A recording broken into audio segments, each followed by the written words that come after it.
Una manera de celebrar los 20 años de Metrópolis ha sido hacer una recopilación de programas emblemáticos con parte de ese equipo que ha conformado un programa que desde el 1998, primero lunes, martes, miércoles, jueves y viernes, ha estado con ustedes. Ha contado con el respaldo y la solidaridad de ese público fijo ahí. Nos ha visto envejecer, nos ha visto desarrollarnos en algunas disciplinas. Hemos despedido a muchos de los integrantes de este equipo.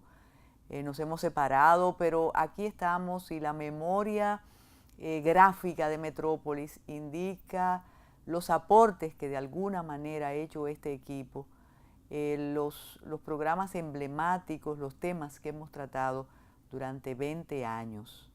Esta vez vamos a ofrecer un resumen de una participación estupenda de Amanda Castillo con nuestro compañero Carlos Francisco Elías, con el tema de Haití, un tema lacerante que viendo este programa, años después nos damos cuenta de cuánto tiempo se pierde para enfrentar o para asumir un problema que está ahí y que es doliente. Casualmente esta semana, conversando con una de las hijas de Manuel Arturo Peña Valle, una experiencia de verdad extraordinaria, leíamos una advertencia de Manuel Arturo Peña Valle hecha en el 1945, y la situación no tiene mucho de diferente. Pero estamos celebrando, reitero, 20 años de este programa, idea, fundación, creación de don Pedro Ramón López, que ha contado con, como decía, con un equipo entrañable: Violeta Yanguela, Leticia Ayuso, José Alejandro, como Henry Ebrard, Emilio José Brea, Luis Guzmán. Siempre asumimos, Carlitos, Memelo y yo, que no íbamos a decir nombres porque se nos podía quedar mucha gente que ha sido parte de este programa, de este equipo. Rosa NG, que ha sido partícipe emblemática. Mira a Carlos Francisco ahí. Ese era el antiguo set de Metrópolis. Y Jaime Aristi, Roberto Rodríguez Marchena. Bueno, mira, esa soy yo. Entonces, vamos a compartir con ustedes este programa y les prometemos que en las siguientes semanas de conmemoración de los 20 años tendremos entregas similares, de verdad, muy satisfechos de continuar con ustedes. Gracias a Juan López por seguir creyendo en esto y dejarnos aquí. Hace unos meses le dije a don Juan, yo creo que nosotros debemos tenernos cariño porque hemos estado durante 20 años aquí. A ese equipo extraordinario de muchachos que ya se han hecho viejos aquí con nosotros. Así que vamos a disfrutar de este programa con Amanda Castillo, cuando Carlos Francisco Elías y yo compartíamos los jueves de Metrópolis. Adelante, Carlos. Metrópolis. Hace quizás más de un año, Amanda Castillo estuvo con nosotros aquí comentando con la seriedad y la solemnidad que ameritan determinados temas, un tema. Pasó el tiempo y yo no sé cómo Cuchi logra conseguirte, Amanda, porque sé lo difícil que es intentar comunicar ideas en nuestro medio y a través de un programa de televisión, porque uno siempre piensa o que el tiempo no es suficiente o que el público no es el adecuado o que te podemos ir a respetar los entrevistadores. Yo felicito a Cuchi por haberte conseguido y siempre es un honor tenerte con nosotros. Bueno, gracias a ustedes por permitirme estar aquí con ustedes y gracias a Cuchi con quien siempre estoy en contacto. Sí, definitivamente este escenario nuestro se vuelve muy difícil para el intercambio de las ideas y de ideas como estas que tienen que ver con el problema de las relaciones entre el Estado haitiano y el nuestro son a veces difíciles de ventilar. Pero bueno, gracias a Dios que ustedes son gente preocupada y valiente y que intentan siempre pasar un mensaje a la ciudadanía. Entonces nada, estoy aquí esta noche con ustedes. Bueno, gracias por venir, en primer lugar. Y la idea sería hacer un diálogo sobre temas que normalmente de modo sustancial no son tratados en relación con el tema dominico-haitiano. En este caso, habría que plantear el problema de las clases políticas en los dos países, Haití y República Dominicana, para llamarlos por su nombre. Desde ese punto de vista, ¿cuál es tu enfoque? Tú, que por cierto acabas de regresar de Puerto Príncipe. Definitivamente la clase política de ambos países tiene una cuota de responsabilidad muy alta en lo que está pasando. Podríamos decir que de un lado hay una complacencia muy alta con relación a lo que es la responsabilidad de la problemática. Para el Estado haitiano es realmente muy beneficioso que la gente salga, porque hay gente que no ejerce presión sobre esa estructura. Y claro está, para este lado también es bueno que la gente venga, porque esa es una población que permite abaratar siempre la mano de obra. El hecho que haya, por ejemplo, en este momento, la OIM tiene un estudio reciente, señala que hay 300 millones de individuos que se desplazan de una realidad a otra. Hace que de repente la movilidad haitiana se vea como, bueno, un pequeño caso más de lo que es la movilidad de los flujos migratorios en el mundo. Lo interesante es cuando nosotros analizamos ese fenómeno y nosotros vemos que desde el siglo XVIII hasta hoy en día ha sido una constante la movilidad de los haitianos hacia este país, ¿no?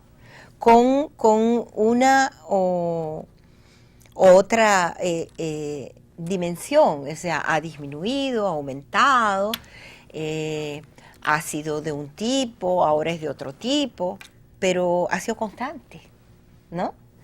Esa constancia de esa llegada de haitianos a este territorio definitivamente tiene que tener algunas implicaciones. Sí, están las implicaciones. Solo que la clase política como que no la ve, como que quieren obviar eso. Entonces creo que de lado y lado hay definitivamente una ligereza, yo diría, para decir algo, en el tratamiento del problema. Creo que la clase política haitiana tiene la capacidad de defender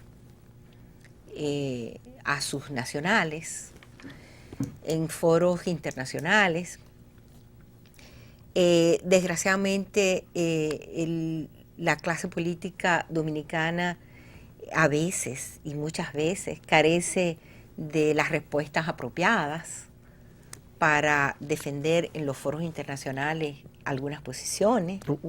Te puedo interrumpir un segundo. Sí.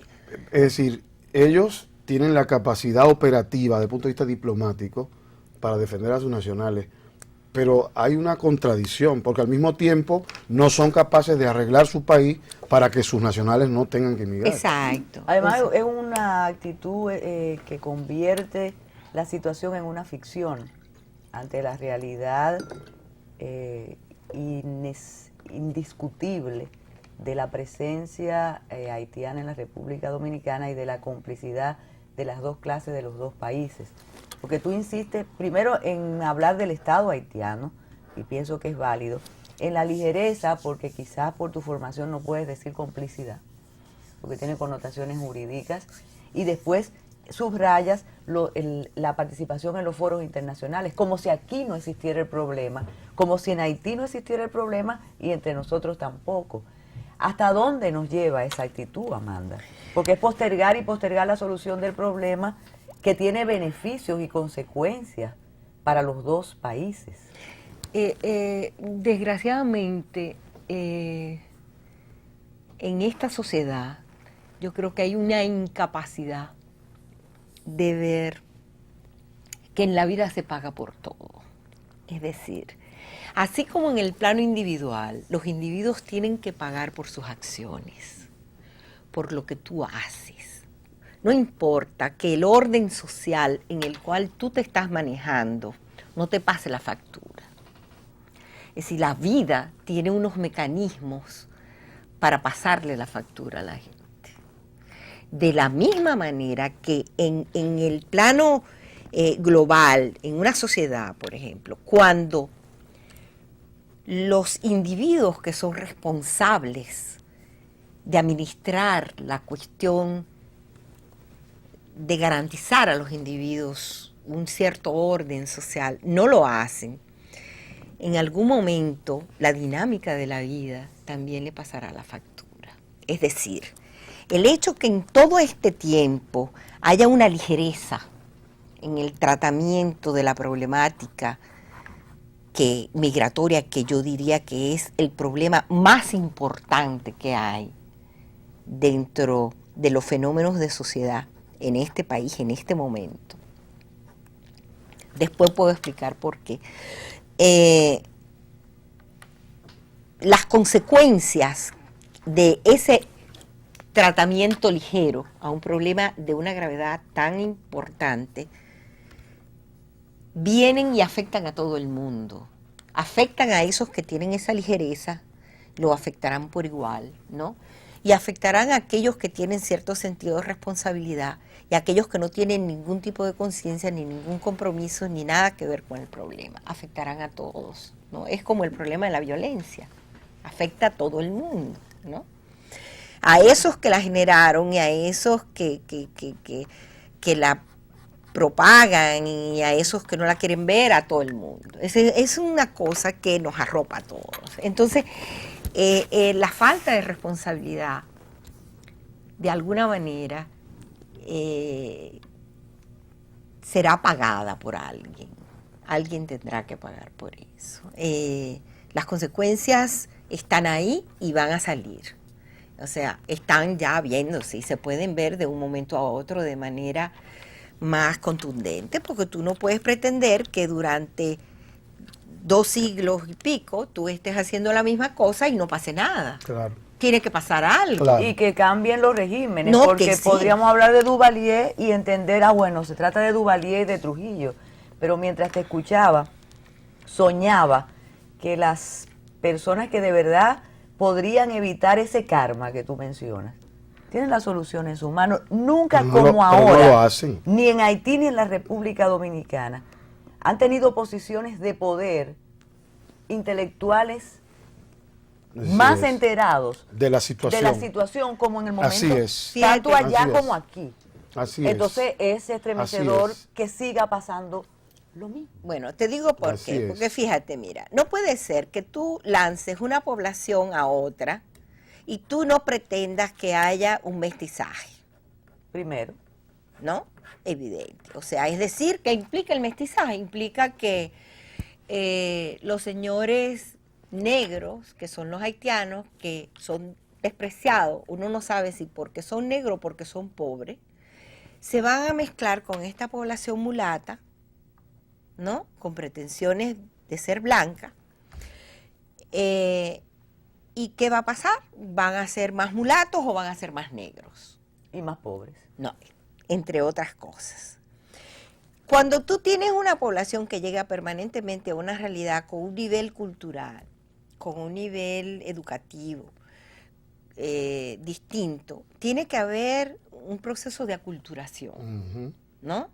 de ambos lados. O sea, es decir, las culturas son únicas en sí mismas, ¿no? Sí, son únicas en sí mismas, pero cada una tiene su especificidad.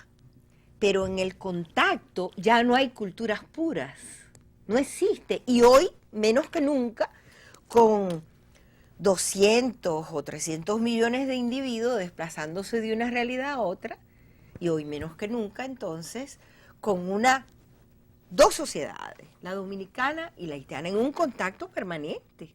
Algo tiene que pasar. Claro. Algo tiene que transformarse en esta sociedad.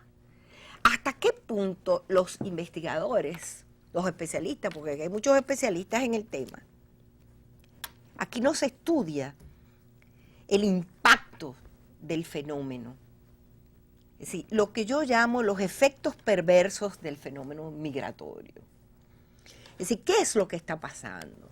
O sea, ¿hasta qué punto los haitianos y los dominicanos realmente se pueden estar mezclando?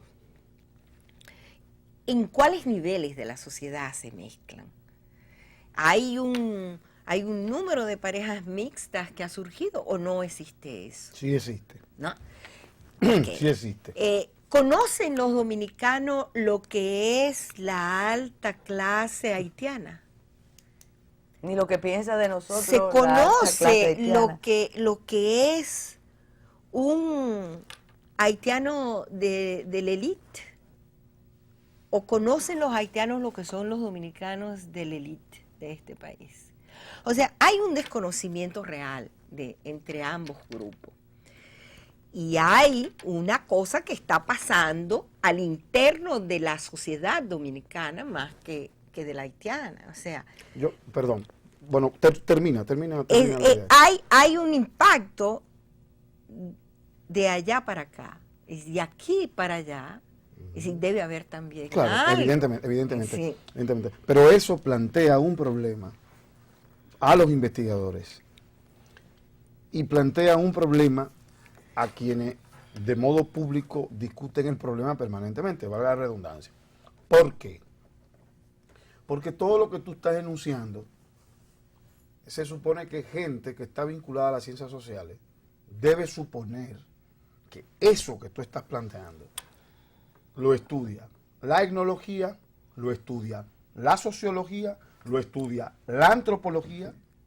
Es decir, quiere decir que... Y hay una realidad que va más allá de eso que tú dices que ese estudioso debe suponer. No, correctamente, pero es para... A ojos vistas, ¿no? Claro, pero es para tomar un poco lo que está diciendo Amanda. Entonces, ¿por qué? Porque posiblemente una de las pocas veces que eso que tú estás planteando, yo te lo digo porque ella sigue el tema, yo sigo el tema también, y de las consecuencias del contacto real y de lo que puede surgir, de eso no se habla nunca. Además, Amanda, y excusa, no vamos a abusar de ti, además Amanda está haciendo algo que nosotros hemos dicho aquí, y lo estás haciendo desde un punto de vista Con científico. con rigor. El asunto de las clases. No sé si fue, profesor, que mencionaste la élite haitiana. Yo pienso que la percepción de la mayoría de los dominicanos cambiaría si conocen la élite haitiana y lo que piensa de nosotros la élite haitiana. Sustancialmente. O los intelectuales haitianos. Perdóname, o sea, la intelectualidad haitiana es una de las más versadas y preparadas que hay en toda América Latina. Es decir, los haitianos están en todos los organismos internacionales, hay un haitiano trabajando. No vendiendo frutas. No, es una gente extremadamente bien preparada. Entonces, que es algo que uno entonces se pregunta cómo es posible que en una realidad donde hay tanta gente con tantas capacidades, también dispersa en el mundo, pues que es parte de la diáspora, no puedan ponerse de acuerdo para sacar este país del impasse histórico en el cual se encuentra. Ese sería, entiendo yo, ese tema sería tema de un programa. Sí, pienso ciertamente. que sería tema de un programa, porque... Se me ocurre que conviene, ahora que Amanda menciona esa cantidad de haitianos dispersos por el mundo, y demostrando sus habilidades y sus aptitudes, se me ocurre que a ellos les conviene que la situación continúe como está. No sé si le conviene o no, Pues pero sí, yo te puedo decir una cosa. Algo así espontáneo, Que se me cuando ocurre. yo escucho la gente hablando de Haití y diciendo que, bueno, las investigaciones, lo que hacen, qué sé yo te puedo decir que cuando yo hice mis estudios en París, me di cuenta que las bibliotecas francesas están llenas de investigaciones sobre Haití. Llenas de investigaciones sobre Haití a todo nivel, el nivel ecológico, el nivel cultural, el problema del vudú, todo lo que tú quieras. O sea, hay una documentación impresionante que gracias a Dios yo tuve la oportunidad de manejar algunas, y los mismos intelectuales haitianos tienen la capacidad de escudriñar esa realidad desde cualquier perspectiva. O sea, ellos la han analizado el problema de las enfermedades, el problema ecológico, el problema de las migraciones. Ellos tienen una riqueza, O sea que hay ellos tienen una riqueza de diagnóstico. Sí, muy, muy seria. Hay que hacer una pausa. Perfecto.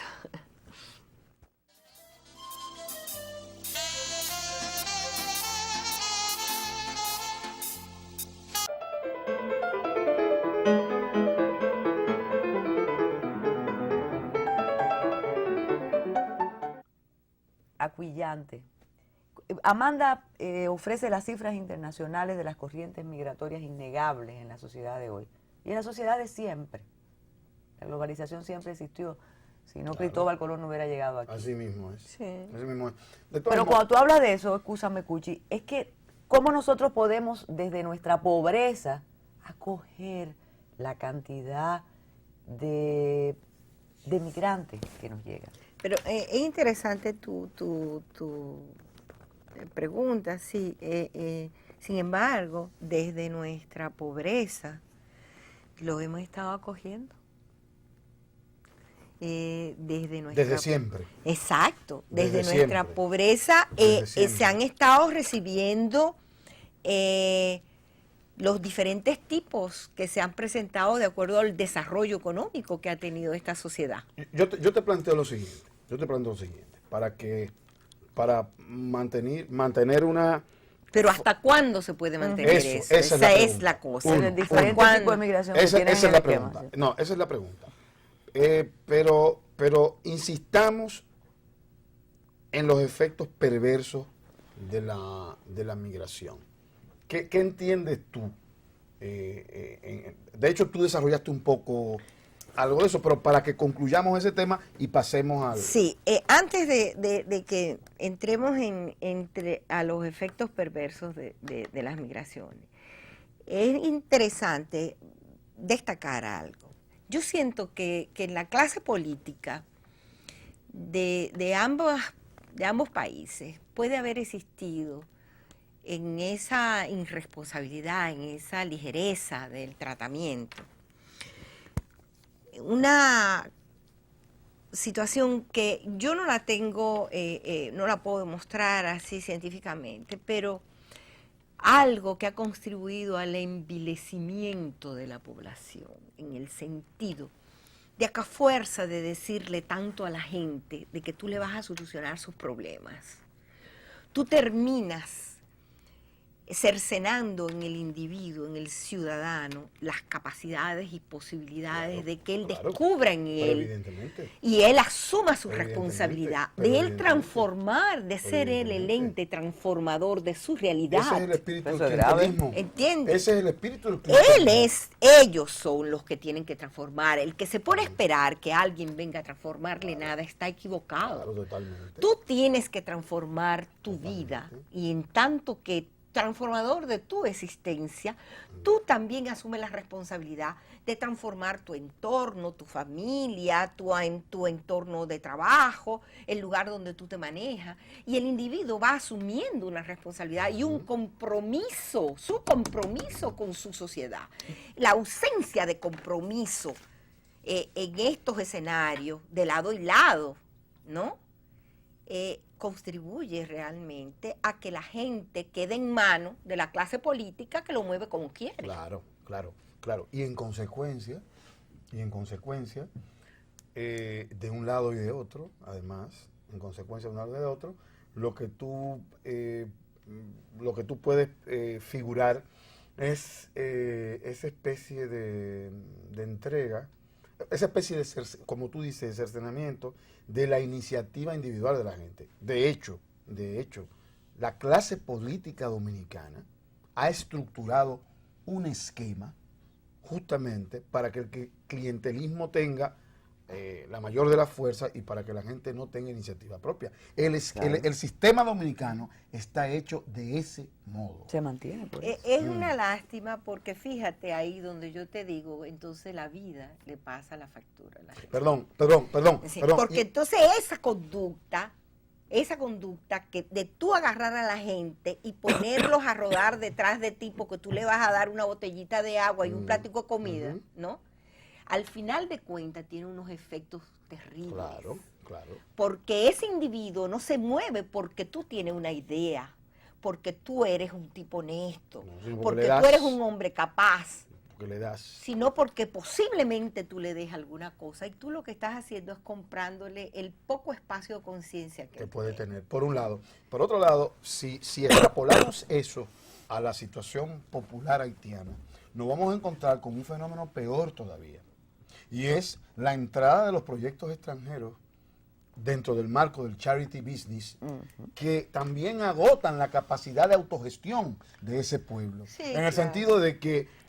lo micro convertido en macro, eso es el platico de comida con la ayuda internacional. Correctamente, siempre se está esperando un proyecto y una ayuda exterior con la posibilidad de que el país pueda reconstruirse. Y eso es un ciclo que se repite y se repite y se repite.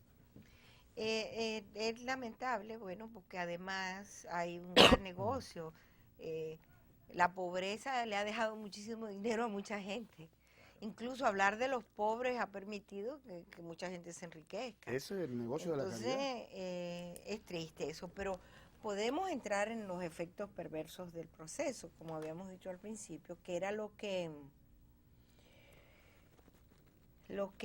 ahí es donde la parte importante de la cosa no se ve. O sea, ¿qué pasa con la gente que llega? Esa gente que llega hace presión en la sociedad que lo acoge. Evidentemente. Entonces, esa gente hace presión también de acuerdo a la tipología de la gente que está viniendo. Evidentemente. Porque, antes tú recibías braceros que se quedaban en el ingenio, y bueno, ellos no hacían ninguna presión ahí en el resto de la sociedad, pero la migración que está viniendo hoy es otra, tiene otra tipología, ¿no? Es otra. Y tiene vínculo, y además tiene vínculo desde el punto de vista social con el sector social dominicano que está en sus propias condiciones también. Entonces, ¿qué hay? Hay la presión social, hay una presión social permanente, ¿no? Eso es una cosa. En una estructura que no tiene capacidad para satisfacer las demandas la interna locales. La interna, ¿entiendes? correcto. O sea, porque las políticas públicas son muy deficientes y entonces resulta que a nivel de la salud, a nivel de la educación, a nivel del transporte y a muchos niveles de la demanda de energía y qué sé yo, pues no se satisface la población local. Pero entonces viene esta gente que además de eso también demanda todo, porque esa gente es gente, pues. Si creen que otra cosa es gente. Y hay culpas sociales también. Claro. Y tienes que portarte bien hacia los demás y decir, no, hay salud, educación y de todo para ellos. Y porque da por supuesto, además, que aquí, dentro del marco de la estructura organizacional que ven en el país, que es diferente o mayor al país de donde viene, que aquí eso sí puede ser posible. Exacto, sí, no, porque además, de todas maneras, hay una realidad que hay algo que hay que destacar, que entre las dos realidades hay una notable diferencia de desarrollo. No hay duda. ¿Entiendes? No hay duda. Este país ha alcanzado unos niveles de desarrollo realmente muy interesante cuando hacemos el análisis comparativo con ellos. Mira, mezclando los efectos perversos de la migración, que se puede entender como un prejuicio, si no seguimos explicando. También, sí. Pero eso... pero se puede explicar que en este caso, desde el punto de vista del análisis social, se utiliza el adjetivo, si es que es adjetivo, se utiliza porque estamos analizando las consecuencias que no se quieren ver de esa relación. Pero quiero y que ligar están por encima de las predicciones o de lo que la gente supone o de lo que la gente cree que no sucede. O quiere vender que está sucediendo. Porque hay que mezclar esos efectos perversos con la diferencia de la migración actual. Tú planteabas exactamente, y todos lo conocemos, y tú y yo perfectamente, por nuestro origen, San Pedro, Puerto Plata. Venían a los bateyes, y es verdad, eran ahí hacinados. Apartheid. E incluso se iban mucho cuando terminaban sus Sí, bueno, de acuerdo a la venta, a la compra Sí. de personas que se hacían. Hay investigaciones serias que demuestran, incluso la Oficina Internacional de Migraciones la hizo recientemente, que el nivel educativo del migrante haitiano ahora Es superior. es superior. Sí. Muy bien. Por eso puede urdir todo eso que tú estás planteando. Hay que hacer una pausa, Sí. me están haciendo señas, lamentablemente. Ustedes me excusan. ¿Cómo no? ¿Cómo no?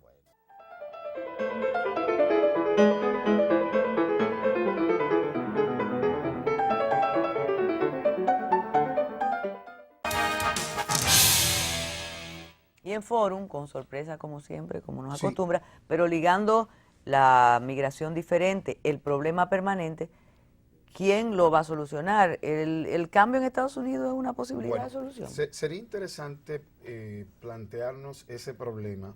También yo creo que ya la diplomacia dominicana debe plantearse seriamente todas las implicaciones de lo que esto implica. ¿Cuál va a ser el marco de las relaciones norteamericanas en la situación, en lo que corresponde a la situación o a la cuestión dominico-haitiana? Ese es un tema que apenas está entrando en vigencia aquí, pero que será un tema inmediatamente el presidente electo Barack Obama tome el poder. Yo pienso que va a ser un tema sumamente importante. No hay que olvidar que ciertas personas de lo que se puede llamar el sector conservador de aquí apostaban a McCain porque se entendía que con McCain, y se hizo público además, de modo Claro. público, porque se apostaba que con McCain la posibilidad de que hubiese un intento o un acuerdo en favor de la República Dominicana, en este caso, fuera como más plausible. Yo entiendo que, no sé, tengo bastante dudas con respecto a esto, aunque hayan personas que hayan apoyado a Obama o en su cercanía como asesores que sean de origen haitiano, por una serie de implicaciones y por una serie de puntos que nosotros en breve veamos después que ustedes opinen. La solución no. El cambio de actitud en los dos países depende de una actitud internacional por encima de nosotros, Amanda. No, yo no necesariamente. Pienso que podría ayudar una actitud internacional, pero lo que realmente se quiere y se requiere es que sean las partes directamente las que asuman un cambio de actitud. Sería muchísimo más sano. No es igual cuando tú asumes directamente tu transformación o viene Cuchi y te diga, mira que tú tienes que cambiar. O sea, lo sano sería que fueran ambas realidades las que asumieran sin que nadie interfiriera. La intente de su propio liderazgo. Exacto. Bueno, yo les invito ahora a que veamos este análisis sobre el tema que hemos tratado. El signo triste de estos tiempos bien pudiese ser la indiferencia. Las guerras se han convertido en noticias diarias. La sangre salpica los cristales de los televisores y la miseria es una dramática amiga de nuestras pesadillas.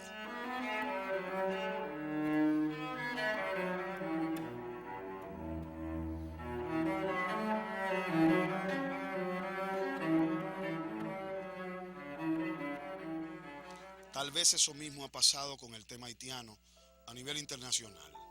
Las difíciles condiciones de vida de un pueblo digno de mejor suerte son tema de discusión en las mesas redondas del negocio de la caridad, porque la situación de precariedad de Haití llega a extremos abyectos. Ese negocio se llama en inglés charity business. Compartiendo la isla española con la República Dominicana, Haití desde el punto de vista de diplomacia internacional es un tema de agenda inútil, de conmiseración oportuna.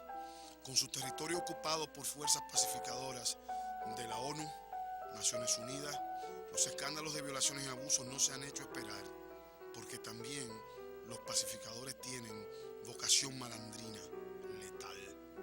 Recientemente, con motivo de las pasadas elecciones de los Estados Unidos de América, plumas conservadoras de República Dominicana apostaban a la victoria de McCain, porque se especulaba que frente a la problemática dominico-haitiana convenía más a los sectores ultranacionalistas el candidato republicano.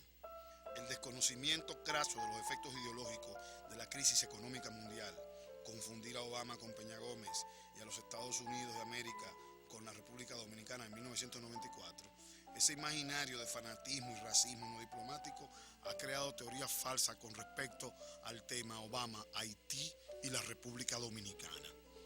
El 3 de noviembre, en el prestigioso diario Hoy, en su página de opinión, el distinguido columnista Ubi Rivas publicaba un lamentable artículo titulado John McCain gana hoy. Del mismo cito, se abren comillas, entre la cal y la arena, que es el sismógrafo político, John McCain ganará porque representa al sistema, mientras la referencia de Obama es su familia arriando chivos en Tanzania. Cierro comillas, fin de la cita. Como se notará, el distinguido articulista ha confundido de modo craso la geografía. Se trata, en el caso de Obama, de Kenia, no de Tanzania. Para muestra, ya hemos visto el botón. Si se observara bien la situación, el presidente electo de los Estados Unidos, Barack Obama, ha sido elegido por un público birracial y gana las elecciones justamente por no representar posiciones de dogma en relación con estilos tradicionales étnicos del gueto afroamericano. En la cuestión dominico-haitiana, si Obama pusiera la balanza a favor de Haití, porque tiene ayudantes cuyos orígenes lo vinculan a esa nación, cometería un grave error, porque sería en materia de política externa una señal hacia su propia política doméstica, negando con un hecho de corte internacional la filosofía que sirvió de base a su propia campaña, que consistía en no aplicar criterios étnicos para lograr la unidad.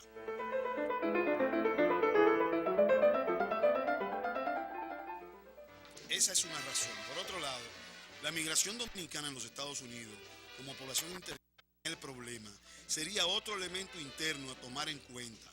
Los yo me fui pero me quedé tienen un vínculo fuerte con la República Dominicana. Lo correcto sería que Estados Unidos, bajo el liderazgo de la futura jefa del Departamento de Estado, State Department, o Ministerio de Relaciones Exteriores de los Estados Unidos, Hillary Clinton, insten a la comunidad internacional, a Francia en particular, para crear fondos de ayudas comunes. Ahora bien, las fuerzas internas de Haití, su clase política, sus empresarios, lo que queda de sus intelectuales interesados en esa nación, deben articular formas internas de mejoramiento de la situación. Una nación orgullosa de su pasado, elementos de coherencia cultural sólido entre los haitianos, debería encontrar la fuerza espiritual para salir adelante. Los grupos ciudadanos de allí deben hacer los puentes adecuados con los proyectos exteriores, porque de lo contrario, nada cambiará. Los sentimientos nacionales bien entendidos pueden hacer surgir naciones, crear marcos solidarios fuertes y transformar circunstancias sociales. Vistas así las cosas, la República Dominicana, por más solidaria que quiera ser, tiene sus propias miserias y responsabilidades sociales graves aún no resueltas. Esta línea de reflexión debe crear un estado de cooperación y análisis franco. Entrega especial de Metrópolis, una manera de celebrar 20 años de existencia de este programa con ustedes, con su respaldo, como siempre decimos, desde 1998. Una pausa y continuamos con este programa especial.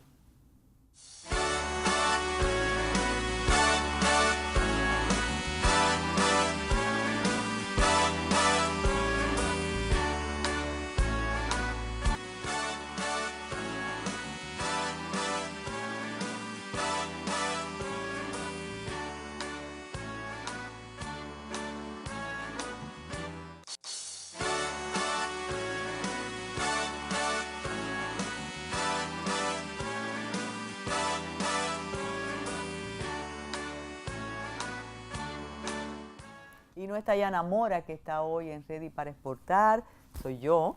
Después de celebrar los 20 años de Metrópolis o comenzar a celebrarlos con esas imágenes de programas que hace 10 años, 15 años, fueron emblemáticos. A veces uno se decepciona un poco porque se repite la problemática y muchos creen que hay problemas nuevos, ocurren problemas viejos sin solución. Pero ni modo, estamos satisfechos de tener 20 años en el aire, gracias a Juan López, al Grupo López. Tan cariñoso que don Juan, ¿verdad? Sí. Y a todo ese equipo de Metrópolis que desde 1998 ha estado con nosotros. Yo los estoy representando aquí, pero seguimos juntos. Tiffany Comprés es una abogada americana con raíces mocanas. Sí. Entonces eso da un encanto de naranja y de galletas mocanas. Sí, de galletas mocanas. ¿Tú te la llevas cuando vienes aquí o te la mandan? Es más, le pedí a mi primo de Santiago que me trajera como 5 bolsas para yo llevarlas a la casa. Bueno, y como tú eres experta en exportación. Perfecto. Perfecto. Por ahí podemos comenzar o continuar porque hay productos dominicanos tan buenos que uno dice, ¿y si se exportaran? ¿Qué hacemos para exportarlo? Pero ahí subyace algo fundamental, la calidad, la presteza y como dice Tayana Mora Rami siempre aquí, la presentación del producto para exportar. Pero volviendo a su presentación, ella es Tiffany Comprés, como dije, es una abogada americana con raíces mocanas, que tiene una especialidad que es muy útil para esta región. Es necesaria para las Antillas, para el desarrollo del Caribe, para el desarrollo de Centroamérica, pero vamos a ser egoístas ahora y vamos a hablar de nuestra región. A veces pensamos que es tan difícil exportar, Tiffany, y algo peor, que no tenemos que exportar, sino que nos traigan todo y que ¿qué tenemos para llevar? Cuéntanos cómo se desarrolla su disciplina y qué podemos hacer nosotros, qué podemos aprender para colocar nuestros productos perecederos y no perecederos en los mercados que representen mucho dinero para nosotros, que representen ganancias y que ratifiquen la necesaria o el necesario intercambio que necesitamos con otros mercados. Bienvenida. Gracias por tenerme. Bueno, yo diría que la primera cosa es prevención y preparación en adelante. Saber qué mercados están interesados. No solamente, por ejemplo, sembrar producto y después decir dónde lo mandamos, quién está interesado. No. En adelante, haz la investigación, hay que hacer la investigación bien quién está interesado, crear las relaciones y después empezar a organizar el producto. Lo otro es también contratos. Yo encuentro que muchos clientes vienen a mí y solicitan mi ayuda y no tienen contratos o los contratos son muy favorables al importador y no al exportador y lo firmaron con confianza porque tenían una buena relación, pero nunca leyeron a fondo el contrato o se lo llevaron a un abogado. Y eso, el contrato es el fundamento de la relación y es sumamente importante porque rige todo. Y eso tiene que estar bien hecho, es la base. Quiere decir que yo no puedo decidir en un terreno que tengo, de tierra ubérrima, digo, bueno, yo voy a sembrar piñas, porque me gustan las piñas y porque las piñas se pueden vender. Cuando tenga la cosecha, te llamo y te digo, mira, conseguimos un mercado para exportar piñas. Mala Es al idea. revés. Es al revés. Es al revés porque después, sobre todo con productos que son Perecederos. perecederos, después se va a dañar la piña. ¿Qué pasa? Después tienes un apuro. Necesito un mercado. Coges un precio bajo, un contrato malo, vendes a alguien que no sabe si te va a pagar, tal vez, porque sientes la presión que el producto se va a dañar. Entonces, en lo perecedero es sumamente importante primero encontrar el mercado, crear la relación y después empezar a crear el producto y a sembrar. ¿Conoce por su disciplina mercados que necesitan los productos dominicanos y que de verdad sabemos cómo intervenirlos, cómo ocuparlos? Bueno, es una pregunta interesante.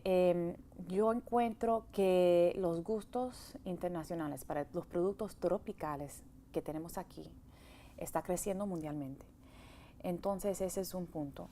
Pero el segundo punto también es que yo no me enfoco en el lado de los negocios tanto como en el lado de lo derecho y de lo legal.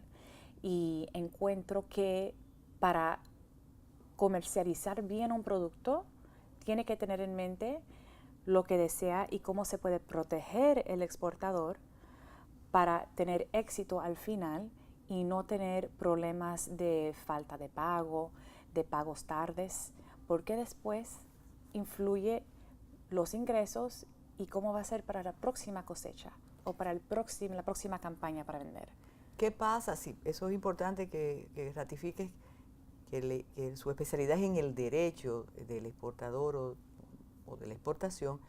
Y pensaba, cuando hablamos de mercados, como durante años nosotros nos acostumbramos a exportar café, cacao y azúcar. Sí. Más nada. Parte de la economía dominicana se sostuvo de esas exportaciones. ¿Qué ocurre, Tiffany, cuando hay leyes diferentes? Hay unas leyes que rigen el negocio en Estados Unidos y unas leyes aquí. ¿Cómo ustedes, los expertos, las expertas en tu caso, combinan las dos regulaciones para que el producto salga de aquí y para que sea recibido allá? Correctamente, claro, claro. Es mi tema preferido. La ley internacional juega un papel muy importante en esa situación. La Convención de las Naciones Unidas sobre los contratos internacionales de compra-venta tiene un nombre muy largo, le digo el convenio o la Convención de Viena. Ese es un tratado internacional y la meta era de crear unas leyes uniformes mundialmente para ayudar el comercio internacional que se ha estado desarrollando de manera increíble. Este tratado internacional se implementó, se adoptó en los años 80. Ahora tiene creo que son más de 60 o 80 países que han adoptado este tratado internacional. Entonces eso ya es también fundamental. En los Estados Unidos en particular hay una ley muy especial para los productos perecederos en particular que se llama, le decimos por sus siglas en inglés, PACA. Es la ley de los productos agrícolas perecederos. Y esa ley tiene unas protecciones muy, muy fuertes para el exportador, pero el exportador también tiene que poner de su parte. Tiene que entender la ley, entender sus derechos bajo la ley y cumplir muy cuidadosamente con las etapas y los requerimientos necesarios para mantener su protección.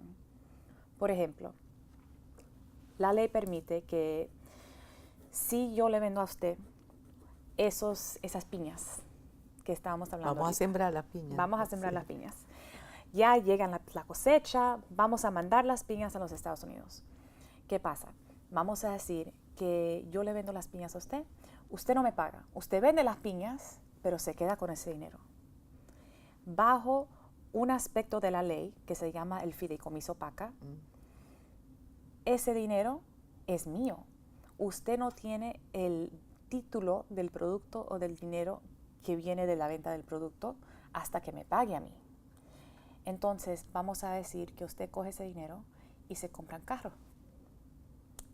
Yo puedo ir a la corte, decir, mire, juez, esta persona no me ha pagado, aquí están las pruebas, necesitamos cerrar ese negocio, congelar los activos para que me paguen, porque vamos a perder ese dinero y ese dinero es mío. Usted tiene una obligación a mantener ese dinero. ¿Quién determina la triangulación? Se parece un poco al lavado. ¿Quién determina que con el dinero que yo debí pagarle a usted, yo lo destiné a la compra de un vehículo? ¿Hay una investigación previa? Claro, hay una investigación, pero primero se congela todo para que la corte pueda investigar, porque si no se congela, entonces si usted de verdad está operando de mala fe, va a utilizar ese dinero para hacer otras cosas y ya cuando acabe la investigación Se ya pierde no. el rastro. Exacto. Entonces, yo puedo decirle a la corte, después que de las investigaciones, perdón, español no es mi idioma principal. Muy bueno, muy bueno. La corte coge el carro, vende el carro y me da a mí mi dinero. Igual si usted, por ejemplo, hay casos en que si usted paga la hipoteca con ese dinero que debe de ser mío, yo puedo cerrar esa cuenta, vender la casa. Además tengo prioridad superior a la del banco que le dio la hipoteca. Has hablado de la corte. ¿La jurisdicción para esos conflictos se escoge? ¿Es la jurisdicción del lugar donde va el producto? ¿O yo puedo decidir que sea mi país de origen el tribunal competente? ¿O podemos decidirnos por un arbitraje? Excelente pregunta. Si no hay un contrato, la jurisdicción sería bueno, dos cosas son la jurisdicción y la ley aplicable. La ley aplicable sería la ley internacional, IPACA, porque es la ley americana para todos los compradores de productos frescos, y la jurisdicción sería bajo una corte, bueno, podría ser en los Estados Unidos o en la República Dominicana, pero uno como exportador va a decir dónde está el dinero. Porque si tú estás en los Estados Unidos, usted está en los Estados Unidos, yo le vendo la piña, y yo estoy en la República Dominicana, yo no puedo coger un orden de la Corte Dominicana e ir a una Corte Americana para buscar el dinero que está allá. Porque me imagino normalmente uno quiere buscar los activos para poder lograr pagar. ¿La compensación? Sí, la claro. compensación es el punto, ¿no? El pagar de los daños. Entonces, uno va normalmente a ir a los Estados Unidos donde está el comprador que falló. ¿Ha tenido la oportunidad de asesorar o de orientar a exportadores dominicanos? Sí, ciertos. En el mundo perecedero, agrícola también.